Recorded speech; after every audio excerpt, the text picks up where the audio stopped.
ఇంట్లో ఉన్న బంగారాన్ని విడిపించి ఆ రోజు ఆన్లైన్ రేటుకే మేము కొంటాం. Sharma gold company. నమస్తే ఉమాదేవరకొండ గారు. నమస్తే అమ్మా. సో శని త్రయోదశి అంటే చాలా మంది అడుగుతూ ఉంటుంటారు. ప్రత్యేకించి ఈ రోజుకి ఏమైనా ఇంపార్టెన్స్ ఉంటుందా? రాసుల వారిగా కనుక మేము చూసుకుంటే ఏమైనా పరిహారాలు చేయాల్సి ఉంటుందా?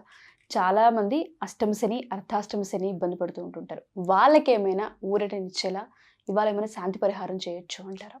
ముఖ్యంగా మన ధర్మంలో కానీ మన జ్యోతిష్ శాస్త్రంలో కానీ కొన్ని ప్రత్యేకమైన తిథులకి, వారాలకి, నక్షత్రాలకి, అదేవిధంగా ఆయనాలకి అలా ప్రతి దానికి ఒక్కొక్క రకమైన ప్రాధాన్యత అనేది ఇచ్చారు. అంటే చాలామంది అనుకుంటారు, నేను చాలా చోట్ల కూడా విన్నానండి, మహాశివరాత్రి నాడే శివుడిని పూజించాలా, నార్మల్ డేస్లో పూజిస్తే శివుడు ఏమైనా పలకడా అని. అలా కాదు. ఆయా తిథుల్లో ఆయన యోగంలోంచి బయటికి వచ్చి మనకి ప్రసన్నత చేకూరుస్తాడు. అందుకోసం మనం పూజిస్తాం.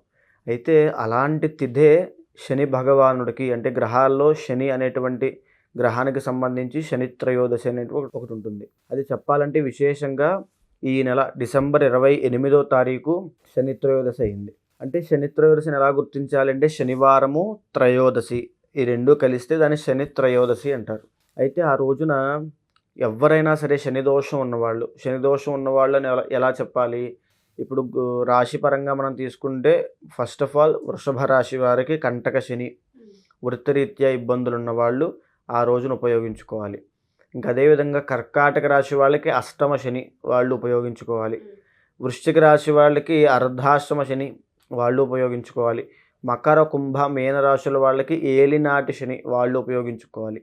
దీని తరువాత జాతకంలో శని యొక్క మహాదశ అయినా, శని యొక్క అంతర్దశ నడుస్తున్నా, లేకపోతే శని నీచ స్థితిలో ఉన్నా, లేకపోతే శని ఏ మారకుడో ఏ ఇబ్బంది పెడుతున్నా, అంటే జాతకంలో శని దోషం ఉన్నప్పటికీ కూడా ఈ శని త్రయోదశిని ఉపయోగించుకుంటే శని యొక్క అనుగ్రహం సంపూర్ణంగా కలుగుతుంది.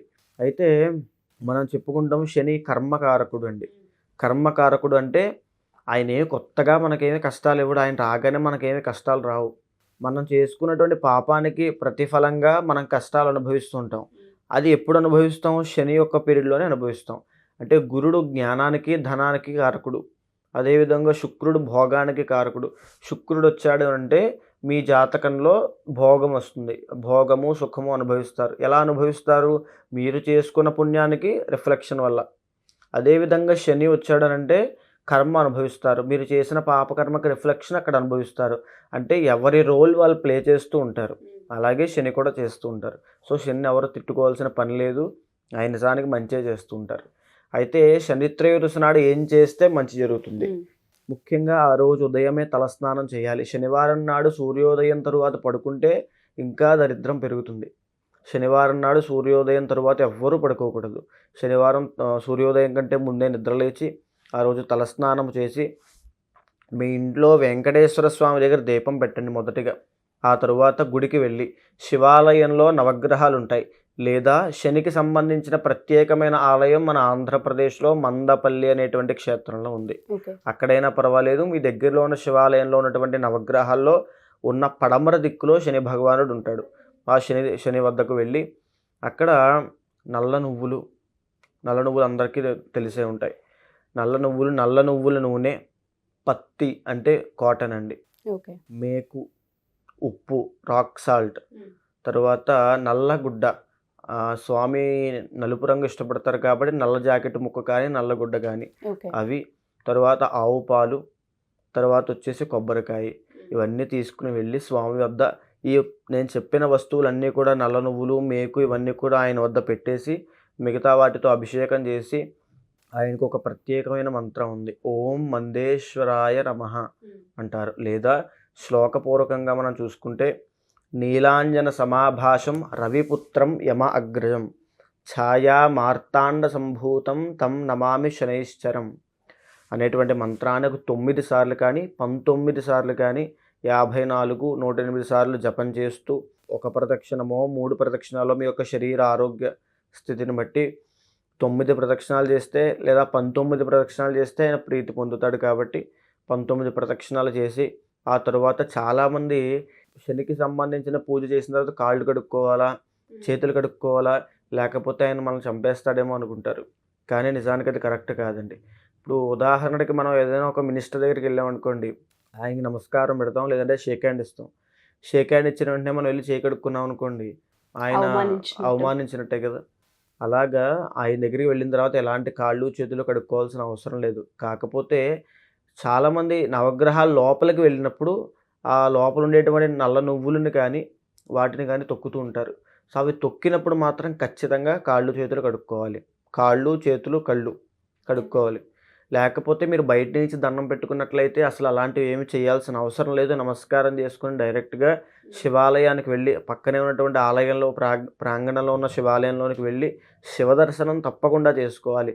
శివారాధన చేసినా, ఆంజనేయ స్వామి యొక్క ఆరాధన చేసినా, వెంకటేశ్వర స్వామి యొక్క ఆరాధన చేసినా ఈ యొక్క శని దోషం పరిపూర్ణంగా పోతుంది. ఓకే. కాబట్టి తప్పకుండా శివదర్శనం చేసుకోవాలి.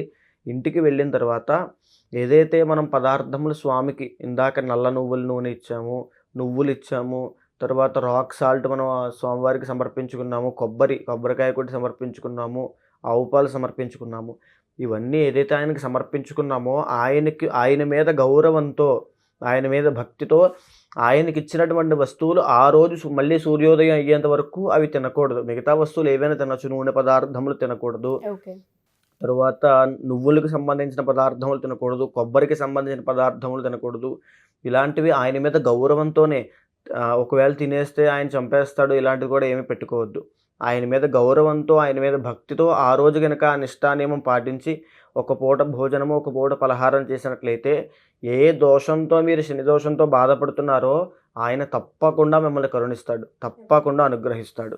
అయితే నేను మళ్ళీ చెప్తున్నానండి, ముందుగా వృషభ రాశి, తరువాత కర్కాటక రాశి, తరువాత వృశ్చిక రాశి, మకర, కుంభ, మీన రాశుల వాళ్ళు, ఈ రాశుల వాళ్ళు తప్పకుండా ఆ రోజున ఓం మందేశ్వరాయ నమః, అర్థమైందండి, ఓం మందేశ్వరాయ నమః అనేటువంటి మంత్రాన్ని ఆ రోజు జపం చేసినట్లయితే శని యొక్క దోషం పోతుంది, శని యొక్క అనుగ్రహం కలుగుతుంది. శని అనుగ్రహం కలిగిందంటే వాళ్ళ జీవితంలో ఏ స్థాయికి వెళ్ళిపోతారో ఆ స్థాయికి వెళ్తారండి. ఆ స్థాయికి బిజినెస్ పరంగా కానీ ఇండిపెండెంట్గా క్యాపబిలిటీ ఇచ్చేటువంటి గ్రహమే శని గ్రహము. కాబట్టి ఆ రోజు తప్పకుండా ప్రతి రాశి వారు చేయండి. ముఖ్యంగా వృషభ రాశి, కర్కాటక రాశి, వృశ్చిక, మకర, కుంభ, మీన రాశుల వాళ్ళు ఓం మందేశ్వరాయ నమః అనే మంత్రాన్ని జపం చేయండి. తప్పకుండా అండి. సో ఎవరైతే మా ఈ వీడియో చూస్తూ ఉంటుంటారో, శని త్రయోదశి అనేది ఒక మంచి రోజుని మనం చెప్తూ ఉంటుంటాము. ఈ రోజు కనుక మనకి ఏదైతే ఒక నెగిటివ్ ఎనర్జీ పోయి పాజిటివ్ని అట్రాక్ట్ చేయాలనుకుంటూ ఉన్నారో వాళ్ళందరికీ కూడా ఈ మంత్రాన్ని జపిస్తూ మీరు కనుక దైవనామస్మరణతో ఉంటే కనుక మీరు అనుకున్నది ఏదైతే ఉంటుందో డెఫినెట్గా నెరవేరుతుందని చెప్తున్నారు. అండ్ దాంతోపాటు అమావాస్య రోజు మనం క్లాస్ పెట్టాం కాబట్టి అడుగుతూ ఉన్నాను, ఎస్పెషల్లీ పూజను మనం చెప్తూ ఉంటుంటాం. ఈ పూజకు సంబంధించిన డీటెయిల్స్ ఏంటి అండ్ ఏ విధంగా ఉండే అవకాశం ఉంటుంది అంటారు? డిసెంబర్ 30వ తారీఖు నుండి అమావాస్య మూలా నక్షత్రం అయింది. అది అత్యంత శక్తివంతమైంది. ఇది దేనికోసం అండి శక్తివంతమైంది? అమావాస్య కొత్తగా చేస్తున్నారు ఏమిటండి అనుకుంటారు చాలామంది. కానీ మా పీఠంలో ఎప్పటి నుంచో జరుగుతున్నాయి ఇవన్నీ కూడా. ఈ అమావాస్య నాడు ఈ అర్ధరాత్రి పూట సూర్యాస్తం అయిన తర్వాత సాయంత్రం రాత్రి చేయడం వల్ల తొందరగా కోరికలు సిద్ధిస్తాయండి. అంటే అమ్మవారి యొక్క అనుగ్రహం తొందరగా కలుగుతుంది. లక్ష్మీదేవి తొందరగా మనకి వశం అవుతుంది. లక్ష్మీదేవి కళ్ళల్లో తొందరగా మనం పడతాం. అలాంటి సమయం అది. కాబట్టి ఆ సమయంలో చేయడం వల్ల ఎలాంటి దోషము ఉండదు. మీరేమీ కంగారు పడాల్సిన అవసరం లేదు. తప్పకుండా ఆ రోజు రాత్రి జరిగేటువంటి లక్ష్మీ గణపతి మరియు అష్టలక్ష్మీ హవనంలో పాల్గొనండి. మీకున్నటువంటి ఆర్థిక సమస్యలకి, రుణ బాధలకి, కుటుంబపరమైన చిక్కులకి, ఆస్తి తగాదాలకి ప్రతి ఒక్కదానికి కూడా పరిష్కారం కనబడుతుంది. మీకు ఆ డీటెయిల్స్ అన్నీ కావాలి అనుకుంటే కింద ఉన్నటువంటి నెంబర్కి మీరు ఫోన్ చేస్తే వాళ్ళు తప్పకుండా మీకు ఆ వివరాలన్నీ అందజేస్తారు. మీరు రాలేని పక్షంలో ఆన్లైన్లో కూడా మీరు దర్శనం చేసుకోవచ్చు. ఆ సౌలభ్యం కూడా ఉంది. తప్పకుండా సద్వినియోగం చేసుకోండి. డెఫినెట్గా అండి. ఎవరైతే ఈ పూజలో మీరు కూడా పాల్గొనాలి అనుకుంటున్నారో, సో ఏరియా ఎక్కడ నిర్వహిస్తూ ఉంటారన్న డీటెయిల్స్ కావాలి అనుకున్నా, లేదా మేము పలానా దగ్గర ఉంటూ ఉంటాము, మాకు లాంగ్ అవుతూ ఉంటుంది, మేము ట్రావెల్ చేయమనుకునే వాళ్ళకి ఆన్లైన్ త్రూ కూడా ఉంటూ ఉంటుంది. మీరు డీటెయిల్స్ కావాలి అనుకుంటే కింద స్క్రోల్ అవుతున్న కాంటాక్ట్ నెంబర్ని కాంటాక్ట్ చేయొచ్చు. థ్యాంక్ యూ అండి. Thank you so much.